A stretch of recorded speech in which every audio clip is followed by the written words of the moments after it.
The move to our new home was supposed to be a fresh start. My husband, Tom, and I had spent years in a cramped city apartment, surrounded by the incessant wail of sirens and the thumping footsteps of upstairs neighbors. When we found the house, a charming two-story with a wraparound porch nestled in a quiet suburban neighborhood, lined with blooming jacarandas and manicured lawns, we felt like we'd stumbled into a dream. The air was different here, lighter, carrying the scent of fresh-cut grass and the distant hum of evening crickets.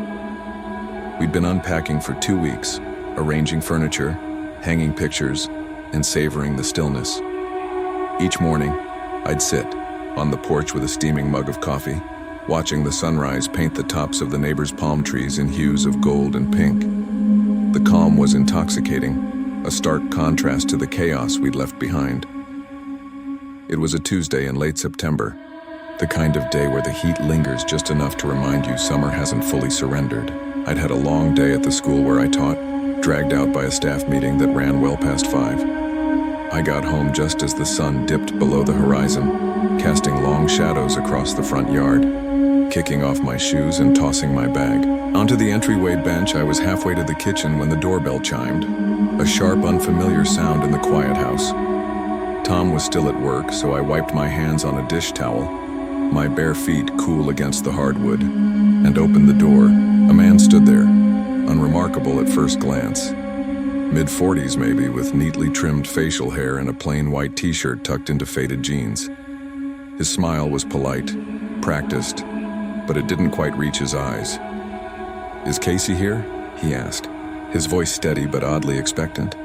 I blinked, caught off guard. "I'm sorry, there's no Casey here. We just moved in a couple of weeks ago." His smile faltered just for a moment, like a glitch in a video feed. "My mistake," he said, hands sliding into his pockets. "Sorry to bother you." He turned and walked down the path, his pace deliberate, unhurried.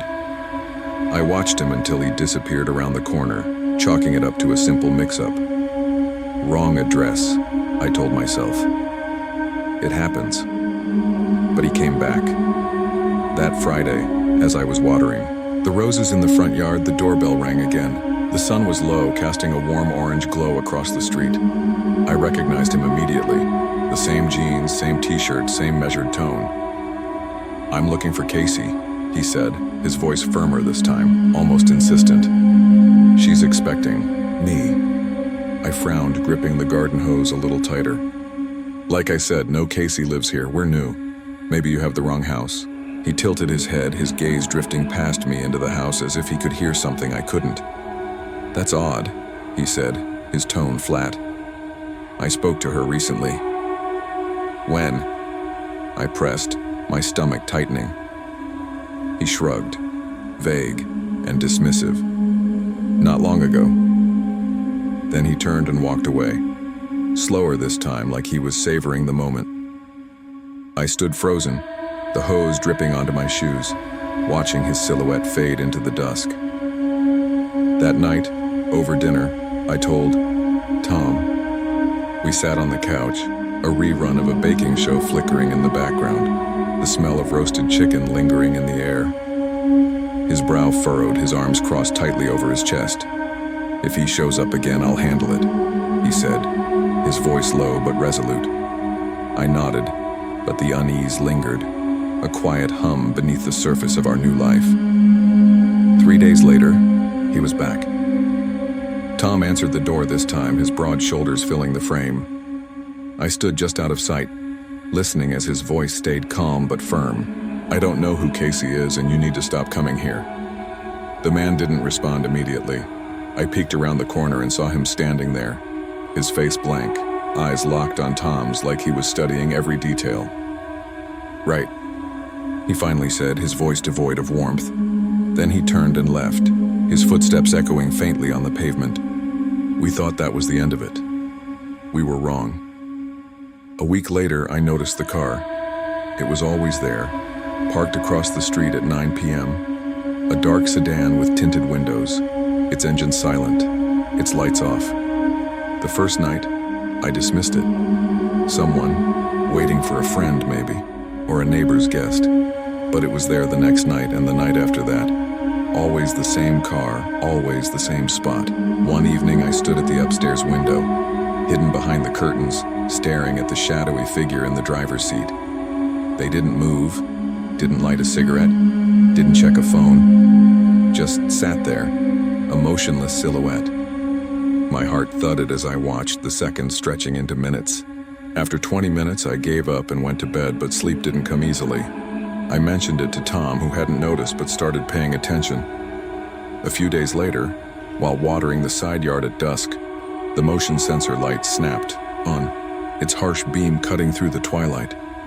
I froze, expecting to see a raccoon or a stray cat, but there was nothing, just the empty yard and the sharp click of the bulb warming up. The shadows it cast danced across the wooden fence, jagged and unsettling. That same week, we found the back gate wide open. Tom swore he'd locked it that morning, but there it was, swinging gently in the evening breeze. We checked the fence line. No damage, no signs of forced entry, just an open gate and that same oppressive stillness. The house didn't feel like ours anymore. I stopped sitting on the porch, kept the curtains drawn, and started locking the bedroom door even when Tom was home. I filed a non-emergency report online, but the response was slow. When an officer finally called, his tone was polite but dismissive. "Probably a misunderstanding," he said. "Could be a delivery driver or someone looking for an old tenant. We'll send a patrol by." It didn't help. The unease grew, a weight that settled in my chest and refused to lift. Then came the Thursday night I'll never forget. I was home alone, grading papers at the dining room table, my laptop glowing softly in the dim light. Tom was working late at the hospital, covering a shift for a colleague. A half-eaten sandwich sat on a plate beside me, and I was deep into a student's essay on Romeo and Juliet when the doorbell rang. It was 9:32 p.m. The sound jolted me, sharp and intrusive in the quiet house. I stood slowly, my pulse quickening, and flipped on every light between the dining room and the front door. Peering through the peephole, I saw nothing but the empty porch. I opened the door a crack, just enough to glance outside. No one was there, but the welcome mat was streaked with mud, thin, deliberate tracks that didn't follow the path back to the street but veered toward the side yard. My breath caught. I slammed the door shut, sliding every deadbolt and chain into place. Heart pounding, I grabbed my phone and called Tom, my voice barely above a whisper as I locked myself in the downstairs bathroom. "Someone was here," I said, my words trembling. "There's mud on the mat, footprints." He stayed on the line, his voice steady, urging me to breathe, to stay quiet, to call the police. I did. 20 minutes later, 2 officers arrived. They swept the yard, checked the fence, examined the porch. "No sign of anyone," one said, his flashlight beam cutting through the dark. But the other officer lingered, his expression serious. "What did the guy look like?" he asked. I described the man as best I could, mid-40s, clean-cut, jeans, white t-shirt. He nodded slowly. "Sounds familiar. Used to live here, got evicted after some issues." "What kind?" I pressed, my stomach twisting. He hesitated. "Nothing I can say officially. But if he shows up again, don't open the door. Call us." When Tom got home, we searched the house together, room by room, closet by closet. Nothing was missing, no windows broken, no signs of forced entry. But the air felt heavy, like the house was holding its breath. Whoever had been here didn't want to get in. They wanted us to know they'd been close. We installed security cameras the next day, changed our routines. No more evening walks, no answering the door for strangers, no leaving the curtains open. We let calls go to voicemail, walked the dog before dark. For a while it seemed to work. The car stopped appearing, the motion light stayed off, and the house began to feel like ours again. Then, one crisp October morning, I opened the front door to grab a package and froze. There was no box, just a single sheet of paper taped to the door, the words scrawled in thick red marker. "Tell Casey I'll find her." I always do. I never knew Casey, but in that moment, I felt like I was living in her shadow, a ghost in my own home. The world was on pause in July 2020, locked down and eerily silent. I'd just ended a toxic relationship, my job had gone fully remote, and my apartment lease was up. I needed a reset, a place to rebuild. Eugene, Oregon, with its tree-lined trails and laid-back vibes seemed perfect, affordable, quiet, and far from the chaos of my old life. It was exactly what I needed to breathe again. The house I found was a 1930s craftsman bungalow just outside the University District, its online photos promising charm, hardwood floors, tall windows, and a wraparound porch that glowed in the golden afternoon light. In person, it was slightly less polished. The porch boards were weathered, some rotting at the edges, and the exterior needed a good scrub. But it was mine, at least. For the year I'd signed to rent it, and it felt like a sanctuary. The first thing I noticed was the attic door. It was in the hallway ceiling, a square panel with a pull string that never sat flush. It sagged slightly, a sliver of shadow visible at the edge, as if it refused to close completely. I told myself it was just old wood, warped by time, and quirk of a house built nearly a century ago. But there was something else. The air beneath it was different, warm and humid, like the breath of a sleeping giant. The rest of the house was cool, even chilly at night, but that spot in the hallway felt like stepping into a different climate. I'd walk under it and feel the warmth on my skin, heavy and unsettling, like standing too close to someone exhaling. I tried to ignore it, focusing instead on settling in.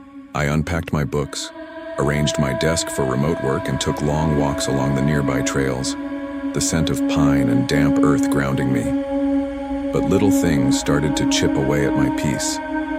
The cereal box I kept in the cupboard appeared on top of the fridge one morning, then again a few days later. I live alone and I'm meticulous, borderline obsessive about order. I chalked it up to distraction, maybe the fog of lockdown stress. Then the fridge door started turning up, ajar in the mornings, its light glowing faintly, as if someone had opened it and forgotten to close it. My sneakers, always left by the front door, were turned around one day, toes facing the wall as if deliberately rearranged. I started taking photos before bed, my keys on the hook, the shoes by the door, the blinds tilted just so. I'd compare them in the morning, telling myself I wasn't losing it. I didn't mention it to anyone, it felt too absurd, too paranoid. But then, one night in early August, I was half asleep, scrolling through my phone around 2:30 a.m., when I heard it. A cough.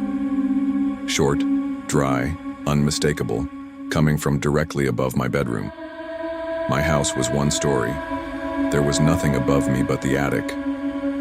I froze, my phone slipping onto the blanket. I sat up, staring at the ceiling, waiting for another sound. Footsteps, a creak, anything. The silence was deafening. I didn't sleep that night, just lay there, ears straining, heart pounding.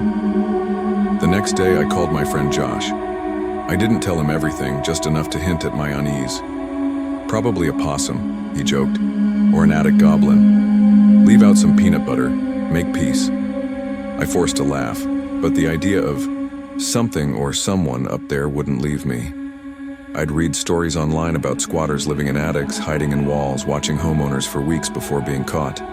The thought made my skin crawl. That afternoon, I grabbed a flashlight, a broom handle, and a kitchen knife, my hands shaking as I pulled down the attic ladder. The air that hit me was thick, warm, and sour, like sweat and rotting food. I climbed a few rungs, shining the light into the darkness. The attic was empty, no furniture, just beams, insulation, and dust. But the air felt heavy, like it had been breathed in too many times. I didn't go all the way up. I told myself I'd seen enough. That night, I set up my phone on a tripod, aimed it at the attic door, and hit record. I left the hallway light on and tried to sleep, every creak of the house making my pulse spike. The next morning, I checked the footage. 6 hours of nothing, until 3:47 a.m. The attic door wobbled, then opened slowly, silently. A bare foot emerged, followed by a hand gripping the frame. A thin, pale figure lowered themselves down the ladder, moving with eerie precision. I couldn't see their face, just a gaunt silhouette against the hallway light. They stepped off screen, and the video ended. I ran to the kitchen and vomited into the sink. My hands shook as I called the police. 2 officers arrived within the hour. I showed them the footage, my voice trembling. They climbed into the attic, their flashlights sweeping the space. 10 minutes later, one called the other over. They found a foam mattress, an empty peanut butter jar, 2 water bottles, and a spiral notebook. The notebook was filled with pencil sketches of me, eating at the dining table, watching TV, sleeping, in my bed. The angles were wrong, unnatural, like they'd been drawn from above, through windows, from behind furniture. The police took fingerprints, filed a report, and said they'd checked nearby security footage, but their tone suggested little hope. "He's probably gone," one said. I packed a bag that day and crashed at Josh's place. A week later, I hired movers to get the rest of my stuff. Now I only rent top-floor apartments. I don't look at listings with attics or basements. I used to think I was rational, but there's nothing rational about knowing someone was watching you sleep from your own ceiling. I bought the house with a sense of triumph. After years of scraping by, I'd landed a freelance design gig that paid enough to flip a house, live in it, fix it up, and sell it for a profit. It was a mid-century ranch, red brick with ivy climbing up one side, a massive oak tree in the front yard dropping leaves like confetti in the autumn breeze. Inside, it had character. Hardwood floors, original trim, a working fireplace, and a sunroom that glowed with afternoon light. I moved in during early October, when the air was crisp and the leaves were a riot of red and gold. I spent the first week painting the kitchen cabinets a soft gray, sketching out renovation plans and imagining the profit I'd turn when the time came to sell. Then I found the hatch. It was in the hallway closet, hidden under a loose floorboard that shifted under my weight. I'd been storing cleaning supplies there, and every time I stepped inside, I felt an uneven tilt. One day, I cleared out the closet and pried up the board. Beneath it was a square of wood, painted to blend with the floor, no hinges or handle, just flush with the surrounding boards. Someone had gone to great lengths to make it invisible. That night I grabbed a crowbar from the garage and forced it open. The wood groaned and a cloud of dust billowed into my face, sharp and powdery. I aimed my flashlight down and saw narrow, uneven steps leading into a crawl space. Curiosity got the better of me. I descended, the air growing cooler but heavy with the scent of mildew and something waxy like old candles. The space was larger than I'd expected, tall enough to stand in with a dirt floor and a makeshift platform of old boards. In the center was a circle of candle stubs melted into the wood, surrounded by dried flower petals and clippings of hair, some long, some short. Beyond that, half buried in dust, was a Polaroid photo. I brushed it off and held it to the light.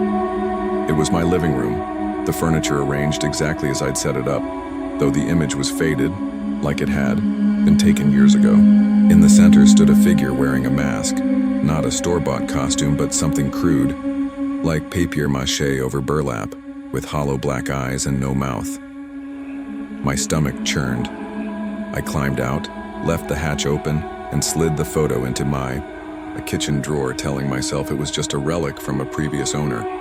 My dog, Bentley, a rescue with sharp instincts, started acting strange. He'd sniff the closet door, whine, and refuse to go near it. One evening, I caught a faint smell from the closet, like blown-out birthday candles mixed with wet leaves. I checked the crawl space again, but nothing had changed. The candle stubs, the petals, the hair, they were all still there, untouched. I tried to shake it off, but every night I thought about that photo. A week later, I was watching TV in the sunroom, Bentley asleep beside me, when I got up for a glass of water. When I returned, the Polaroid was on the kitchen counter. I hadn't touched it. No one else had keys. My heart raced as I grabbed Bentley and locked us in my bedroom. The next day, I called a contractor friend, Keith, and showed him the crawl space. He climbed down with a utility flashlight, silent for too long. Then he called me over. On the far wall, etched into the wooden beams, were deep scratch marks, parallel lines forming circles, X's, and unfamiliar symbols. That night, I kept every light on. Bentley stayed glued to my side. Around 2 a.m., I heard a soft creak from the hallway. I gripped the flashlight, too terrified to check. The next morning, I sealed the crawl space, nailing new boards over it and dragging a heavy dresser on top. I listed the house for sale, not telling the agent what I'd found. Weeks later, while showing a different property, my phone buzzed with a security alert from the old house's cameras. The footage was glitchy, but I saw it. A shadowy figure, not quite human, moving toward the crawl space. Just before the feed, cut to black, it vanished. I didn't go back. Some houses don't want to be flipped. The promotion was my turning point. After years of late nights and endless legal briefs, I'd earned an office, a title, and a salary that let me buy a house. A Chiwi, historic gem in one of Richmond's oldest neighborhoods, tucked between sycamore-lined streets and brick sidewalks. It was mid-October when I moved in, the air sharp with the scent of fallen leaves and wood smoke. The house was everything I'd worked for: high ceilings, original molding, a front porch perfect for morning coffee. For the first time, I felt like I was exactly where I belonged. The day after I moved in, the doorbell rang. It was Claire, a woman in her early 60s, holding a Tupperware of homemade cookies. "Welcome to the neighborhood," she said, her smile bright but her eyes sharp, taking in every detail of my living room. She lived in the yellow house next door, she explained, pointing across the hedge. We chatted briefly, her voice warm but oddly probing. As she left, she glanced at the rug in my living room. "You kept it," she said. "It suits the room." I hadn't kept it. It was part of the staging, similar to my own rug. Then she added, "Those green curtains upstairs do such a good job blocking the light. Underrated, don't you think?" I froze. I hadn't mentioned which bedroom I was using, and I hadn't touched those curtains since moving in. I brushed it off, assuming she'd known the previous owner, maybe helped with the sale. But the comment lingered, a splinter in my mind. Over the next 2 weeks, I settled in, hanging art and finding the best local takeout. Claire was always there, a constant presence in her window. Morning, evening, sometimes late at night. She'd wave or she wouldn't, her gaze lingering too long. Then came the mail. An envelope addressed to me, but my name was misspelled, as if someone had heard it but never seen it written. Inside was a real estate flyer, nothing else. A few days later, I found a folded note in my mailbox. "You look better than the last girl." No signature, no explanation. I started noticing Claire's behavior more. She'd stand at her window at 3 a.m., a pale silhouette against the dark glass, watching my house. I mentioned it to a colleague who suggested a camera system. I bought one that night. Then I called a friend from law school, a cybersecurity expert, and asked him to sweep the house. He found a tiny camera in the air vent above my bed, no bigger than a screw head, wired to nothing obvious. My stomach dropped. I called the police, showed them the note, the camera, my security footage of Claire at her window. They got a warrant and searched her house. They found dozens of photos of me, labeled, dated, showing me watering plants, eating dinner, sleeping. There was a list, too, titled "What She Does and When," detailing my routines. 7:15 a.m. shower, 9:30 p.m. sits. On left side of couch, Tuesday takes trash out. The previous owners had filed a similar complaint, but nothing had stuck. Claire didn't deny it, just said she liked to keep track of the neighborhood. No charges were filed. There wasn't enough evidence. I installed blackout curtains, changed the locks, and moved my bed. Claire never spoke to me again, but every night I'd see her face in the window, unmoving, watching. It wasn't the house that felt unsafe, it was the space between the blinds. These stories linger because they're not just about houses. They're about the violation of sanctuary, the creeping realization that the place you call home might not be yours alone. If these tales left you unsettled, hit that like button and share them with a friend who loves a good scare. Got your own creepy new house story? Drop it in the comments or email me. I read everything. Subscribe to catch the next set of chilling tales, and always trust your gut. Thanks for watching, and I'll see you in the next nightmare.